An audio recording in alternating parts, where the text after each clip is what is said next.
أعوذ بالله من الشيطان الرجيم بسم الله الرحمن الرحيم إن الحمد لله نحمده ونستعينه ونؤمن به ونتوكل عليه ونعوذ بالله من شرور وسيئات أعمالنا. Assalamu alaikum wa rahmatullahi ta'ala wa barakatuh. May the peace and blessings of Allah be upon each and every one of us. It's another beautiful day, and we give thanks to Almighty Allah for having been so kind and merciful to all of us, and we thank Him for His grace and blessings at all times. May the peace and blessings of Allah be upon the best of all mankind, Muhammad sallallahu alaihi wasallam, his household and companions, and all believers from now till the day of judgment. Our esteemed viewers and listeners, once more, Assalamu alaikum. My name is ABDULFATTAH Adeyemi. I want to welcome us to another series on our ICICE YouTube channel. And this is a series that's dedicated to marriage and marital life. It is called The Journey of Marriage. And today we want to look at what are the things to think about when you want to enter in marriage or when you want to be enlisted into marriage. For a person that's been enlisted, there's some points that you need to note and some things you need to understand. Almighty Allah subhanahu wa ta'ala has created this world, this our world, and the laws that will govern the world so that things will go in well-balanced order and proportion. And Allah knows, of course, we need food to survive, we need air to breathe, and Allah has provided all of that. And Almighty Allah has given us rainfall to grow our crops and plants, and so that we can have food. So many things that Allah has provided. So one of the very important aspects of Allah's provision is that Allah has created us in pairs. And these pairs must join together in certain ways in order for them to reprocreate and in order for reproduction to occur. Just as Allah subhanahu wa ta'ala says in Quran chapter 51 verse 49, Allah says, وَمِن كُلِّ شَيْءٍ خَلَقْنَا زَوْجَيْنِ لَعَلَّكُمْ تَذَكَّرُونَ. In and of everything, Allah has created everything in pairs. Perhaps you may remember. Remember what? You may remember to give thanks to Almighty Allah, and you may remember that you are here for a purpose. Allah didn't create things in pairs for a joke.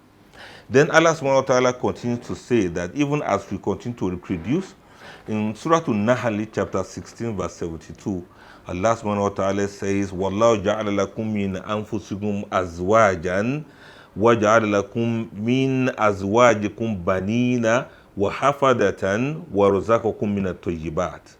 Amongst the signs of Allah, Allah subhanahu wa ta'ala has given you spouses from amongst yourselves, and He has given you from your spouses children and grandchildren, and Allah has provided for you with good things of your sustenance.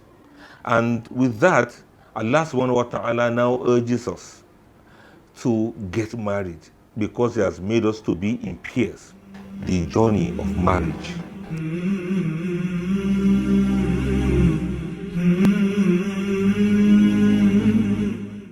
Being in pairs implies that a male and a female are expected to come together to reproduce children, just like we saw it in the example of Adam and Hawa. That's Adam and Eve, the first man and the first woman that Allah created. Allah made them to be in the form and shape they were, and Allah made it possible for them to reprocreate. And that's an example for the rest of us to follow. Islam urges the Muslims to marry, and the commandment is to the believers to marry and help those who are under their charge to also get married.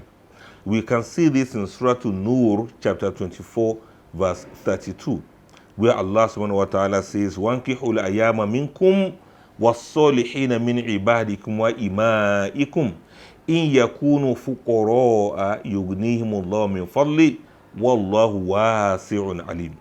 Allah subhanahu wa ta'ala says, marry the unmarried amongst you and the righteous of your male and female slaves. If they should be poor, Allah subhanahu wa ta'ala will enrich them from His favors and bounties. And Allah is bountiful and Allah is all-knowing. That is also to say that the believers are to get married. It's a matter of Quranic injunction, and that is the institutionalization of marriage as put in place by Almighty Allah subhanahu wa ta'ala. The Prophet sallallahu alaihi wasallam also advised the young people. The Prophet said, Ya ma'ashara shabab, O you young people, man istata'a minkum al-ba'a, any of you that has reached the age of maturity and the age of attainment such that he can maintain al-ba'a, he can maintain a family. Man istata'a minkum al-ba'a falyatazawwaj, let him marry. If you can do that, you are going to protect your gaze, you are going to lower your gaze, then wa ahsanu lil farji, and it's going to be a way for you to protect your modesty, to protect your private part from committing what is haram. And in so many other instances, the Prophet said, Famanla, any of you that cannot marry yet, falyasum, let him fast, فَإِنَّ الصَّوْمَ لَهُ وَجَاءٌ, because fasting is going to be a shield for him. Here, the Prophet ﷺ recognizes the human nature and the need for a human being to be with the opposite gender. And as a result of that, it is part of Islam that this fitra, this natural tendency of human beings should be respected, in fact, should be encouraged and not to be denied. And that is why this advice has come to the young people. Any of you that's able and capable to maintain al-ba'a, let him go ahead and get married, because getting married will be much better for him. It's going to give room to a well-organized society, a society where things are done in order, a society where people don't behave like animals who don't need to do anything before they get married or before they get intimate with each other. Intimacy and being together, they are all sacred things in the sight of Allah. They are very unique and they are very important to human beings. Other animals may do whatever they want to do, but human beings have been created differently. And this decorum and this orderliness and the sense of having a functioning society is part of what Islam has encouraged us to ensure that we enshrine in our lives.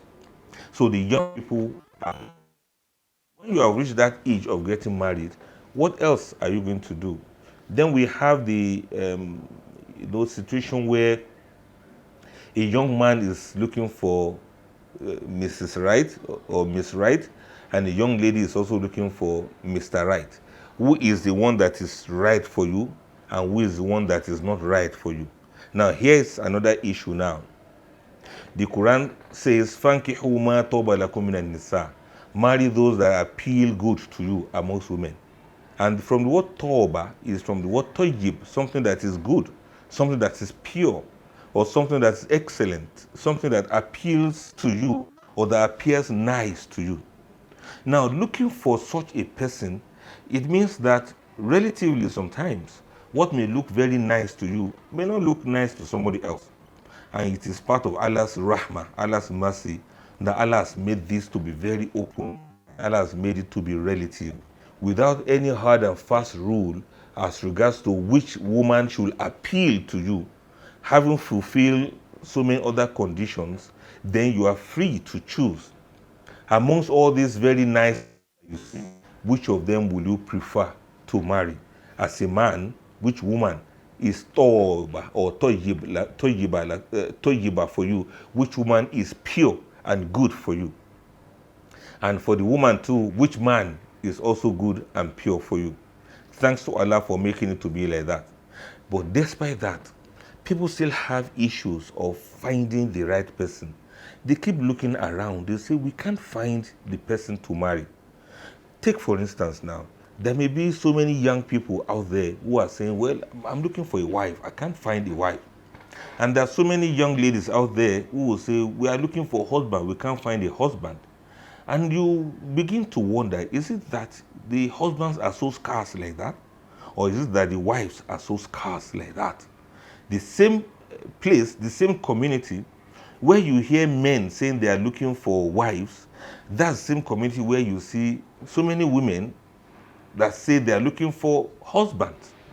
And it sounds very easy to say, okay, well, if you are looking for each other, you are all here now, why don't you all just marry each other? Now you see, it sounds very easy, but it's a bit complicated for some people who may not even be able to choose even when they see. Now the thing is, Are you looking at the right place for a husband or for a wife? Where exactly are you looking? If it is kind of believing men and women that the Quran is talking about, then you know you may not find such people in clubhouses. You may not find them in places that are haram. And if you are somebody who is akin to going to places where, you know, unlawful activities are going on, the chances are very slim that you'll ever find the true believer that you are looking for there. So the thing is, where exactly are you looking? Some people are busy looking at the internet, they are busy browsing some websites, dating sites, wanting to see whether they can find the spouses of their dreams from these social media and these websites and some apps that they download. Well, good luck to you. Sometimes people get it right and sometimes they don't. What is most important is you don't just sit back and expect a spouse to come and meet you just like that. Except you want to marry somebody in your dream.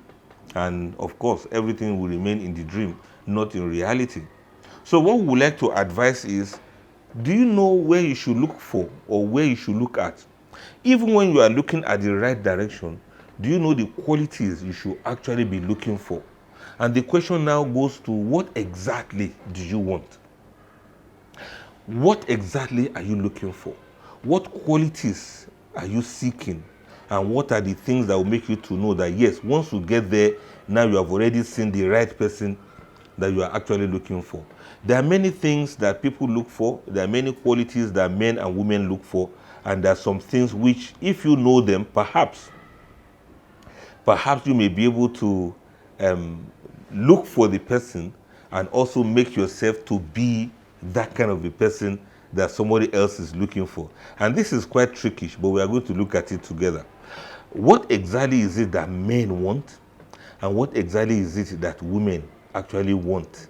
And this is going to be very interesting to us as we look at it now.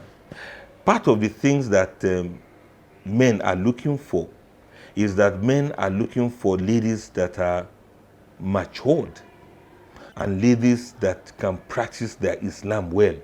I'm speaking generally about men now. You know, the men have so many, crazy ideas about the kind of women they are looking for. Some of them are only just obsessed with the looks. You know, what does she look like? How does she talk? How does she dress? Those are the kind of things some men are looking for. But very importantly, this aspect of practice of Islam, this aspect of Iman is very important. So I want to make it clear to us that number one, the quality of Islam. The Prophet ﷺ made,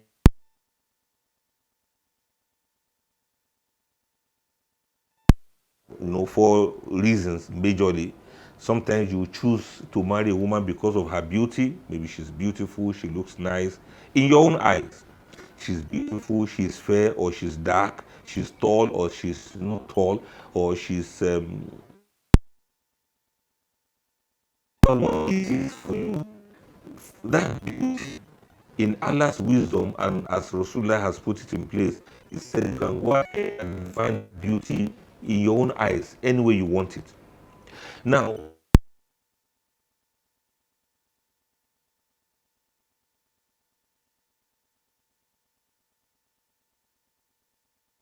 these are very religious people, they're very notable people for goodness. They are people that everybody trusts them, community. Uh,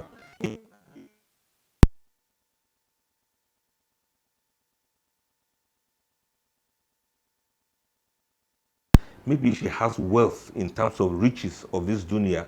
She has money, for instance, or her wealth in terms of her intelligence. She has wealth of knowledge, wealth of experience. Maybe that's the kind of wealth you are looking for. It is allowed for you to also go into that. Look for a woman that has this kind of wealth. And the Prophet also mentioned a woman that is religious, religiously upright, modest, all those beautiful qualities you can ever think about for a person that is religious and Islamic. a man is encouraged to look into that.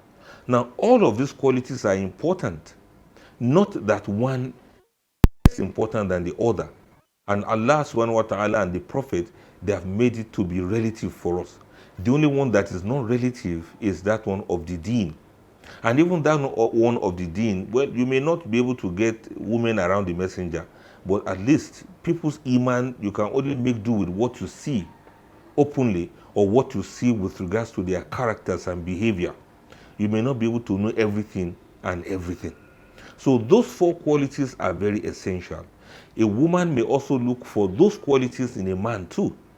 A man that is comely, that is good looking, well dressed, well behaved, good character, and a man from very good family. The man may also be wealthy, there's nothing wrong with that. He may be rich, nothing wrong with that. And like we say, wealth and riches can be relative.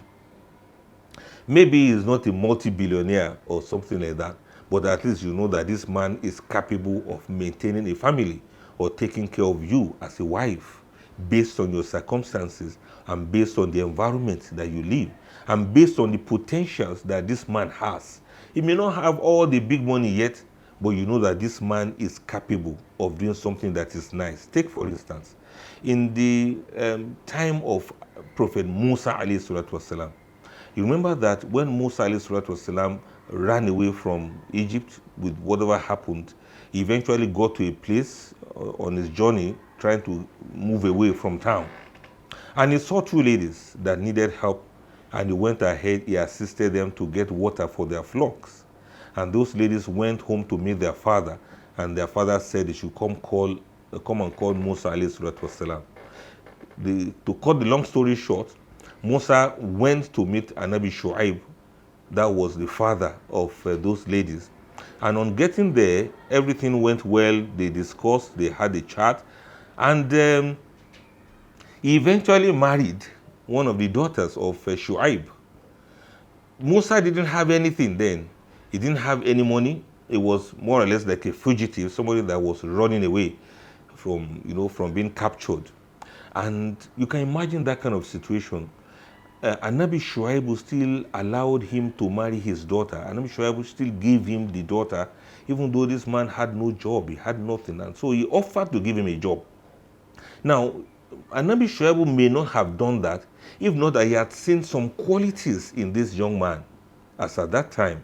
Because the daughter said, "Oh my father, istajir'u inna khayra man istajarta al-qawiyyu al-amin." Why don't you hire this man? Because the best person you can hire for this job is al-qawi, a strong man. Al-amin, somebody who is trustworthy.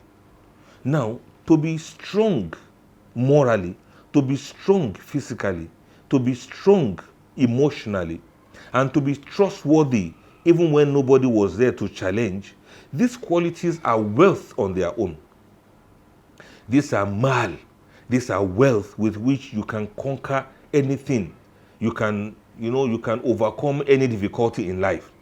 And you can attain to any height in life if you have these great qualities that are mentioned concerning Musa alayhi salatu wasalam. Now you see Anabi Shu'aib, a very wise man, a very wise prophet of Allah, he could see through all of those qualities, and he knew that this is a sincere person to whom he can give his daughter. But when he has these qualities, just like the Prophet ﷺ also said, if anybody comes to seek the hand of your daughter in marriage, have nothing against his religiosity and his character, and you deny him access to marry your daughter, that means you are to spread mischief on earth. May Allah save us from that. So in other words, these are very important qualities for a man to have, and they are very important qualities to look for in a man. Eventually, in this one, married, imagine you marry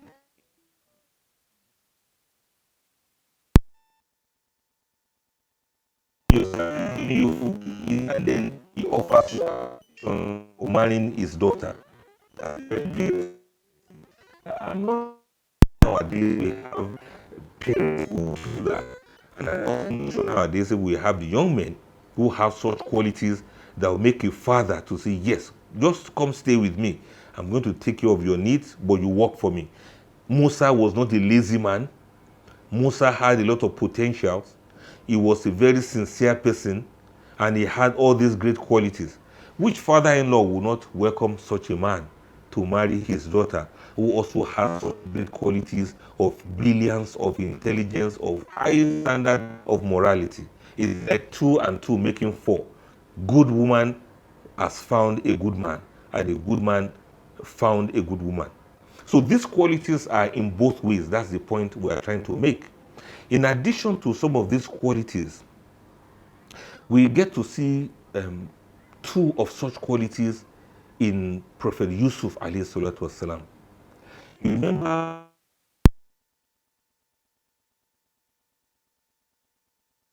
the advisor to the king, where the king had a dream, he interpreted the dream, and then he came out to tell them this and this are what you should do. Yusuf said something. He said, Ij'alni ala khaza'in al-ard, inni hafizun alim, or inni alimun hafiz. He said, O king, put me in charge of the things on earth. Put me in charge of all of these agricultural things, so to speak, because I am very learned and I can guard whatever trust is kept in me. I am learned. I know these things like the back of my hand. I have seen things. And when he says he's learned, it is not a joke. He really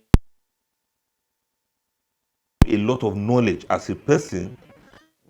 All of the experiences he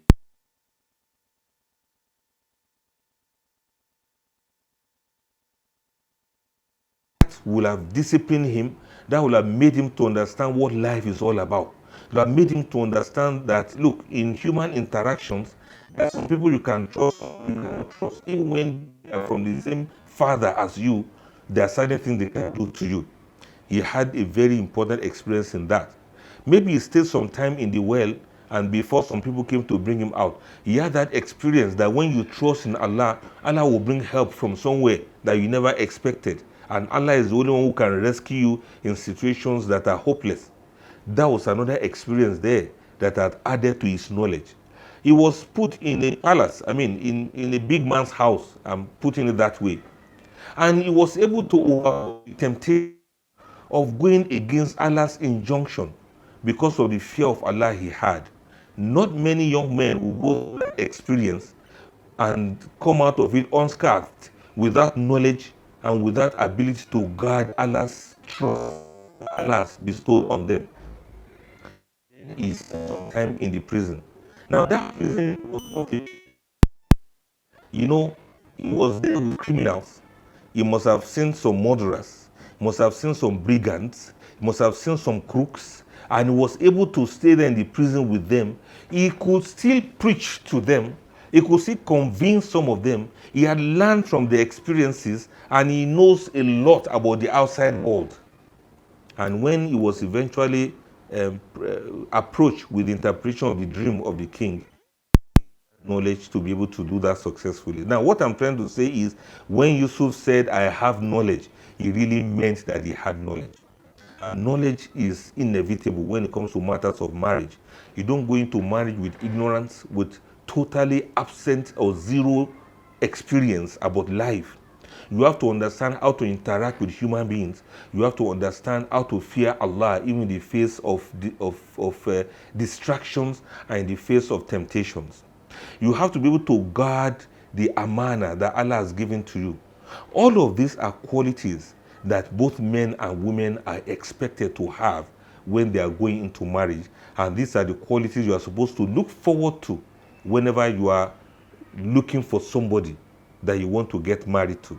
Now, in a nutshell, we have seen the great qualities of Musa alayhi salatu wasalam when he was described as al-amin, istajiru inna khayra man istajarta al-qawiyyu al-amin, a strong person that's trustworthy. In terms of in the case of Yusuf, we saw him describe himself as a learned person and someone who can guard the trust that is given to them. And finally, Rasulullah sallallahu alaihi wasallam has been described as bil mu'minina ra'ufur rahim, the one that is kind and clement to the believers. Kindness, clemence are very important qualities to look for when you want to marry somebody, or when somebody is going to marry you. Ensure that you are kind, ensure that you are clement, you are considerate of others, you have empathy in yourself, and look for somebody who also has empathy like you. If you can take care of all of these qualities we have mentioned in one way or the other, imbibe these qualities in yourself, begin to rehearse and practice these qualities till you master them, and then you now go all out and look for somebody who share these similar qualities with you. If you can do this, then inshallah, you are beginning to embark on the journey towards marriage. That's about it for our episode for today. Let's do this again same time next week. May Allah spare our lives. And don't forget to ask your questions and make your comments. May Allah bless you as you do so. Assalamu alaikum wa rahmatullahi ta'ala wa barakatuh.